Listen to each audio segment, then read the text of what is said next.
Olá, Conselho do Perito. A ergonomia faz parte da fisioterapia forense? Essa pergunta apareceu aí no meu Instagram e eu achei ela bem interessante e eu acho que ela merece aqui um vídeo no Conselho do Perito. Cara, a ergonomia, ela é de muita gente, né? Porque ela é uma ciência multidisciplinar e que ela tá dentro de várias profissões. Hoje você tem além do fisioterapeuta, outros profissionais que fazem uso do conhecimento de ergonomia.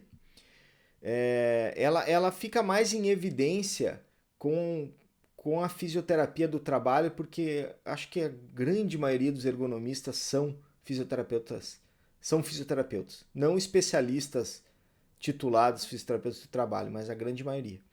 Mas a ergonomia ela está dentro da medicina, ela está dentro da educação física, ela está dentro da engenharia, ela é multidisciplinar e no Brasil a gente não tem a profissão do ergonomista, né? Então ela é considerada a área de atuação para a grande maioria das profissões. Hoje nós temos inclusive algumas profissões que aparentemente não teriam tanta ligação com a ergonomia, mas a gente já vê, por exemplo, farmacêuticos, conheço inclusive um farmacêutico que tem titulação de ergonomia, atua na área de ergonomia. Nós temos até administradores, profissionais de RH. Então ela está inserida em vários contextos. Dentro da fisioterapia forense, ela é fundamental, porque a ergonomia ela faz o estudo do local de trabalho, né? Dentre várias coisas que se pode estudar com ergonomia, ela promove o estudo do local de trabalho. E nesse contexto, muitas perícias, muitos processos judiciais, o local de trabalho é requisitado que seja avaliado. A gente sabe que a perícia, à luz do Código de Processo Civil, ela é técnica judicial. E sendo técnica judicial, ela não é de nenhum profissional, ou seja, a perícia não é médica, ela não é fisioterapêutica, ela não é uma perícia ergonômica. Acaba que se usa o termo para explicar o objeto da perícia. Né? A gente acaba dando um nome para aquela perícia porque a gente quer dizer qual que seria o objeto de estudo. E quando o processo judicial envolve doença ocupacional, o local de trabalho tem que ser estudado, porque não há a mínima condição de se estudar, melhor dizendo, de se pensar em nexo causal sem estudar o local de trabalho. Não tem a mínima condição. E aí, o fisioterapeuta forense, o fisioterapeuta do trabalho, o fisioterapeuta que trabalha com ergonomia, quando ele vai estudar o local de trabalho do ponto de vista pericial, ele precisa fazer uma perícia ergonômica. Porque se utiliza do conhecimento da ergonomia. E também porque o nosso ordenamento jurídico ele está organizado de tal forma que existe uma norma regulamentadora, que é a 17, que é a norma que fala de ergonomia. E é interessante a gente olhar para essa norma porque de todas as normas, a única que fala de conforto no trabalho é a norma 17. E quando ela fala de conforto, ela remete ao pensamento de que a única pessoa que pode falar do conforto no trabalho é o próprio trabalhador. Só ele pode dizer para você se é confortável ou não. E a ergonomia, como ciência ou como objeto de estudo, ela tá linkada com fatores de risco. Né? Então a gente consegue apontar fatores de risco ergonômicos que vão acelerar ou vão ir de encontro à doença e às incapacidades que aquele indivíduo tenha desenvolvido ao longo do seu contrato de trabalho.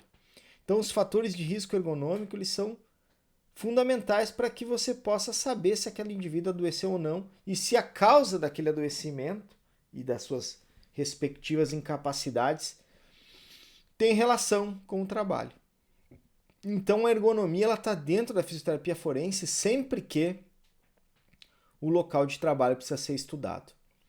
Nesse sentido, o ambiente laboral ele está muito presente e principalmente na esfera trabalhista, e é muito comum os advogados pedirem a perícia ergonômica, é muito comum, principalmente, né, quando envolve doença ocupacional.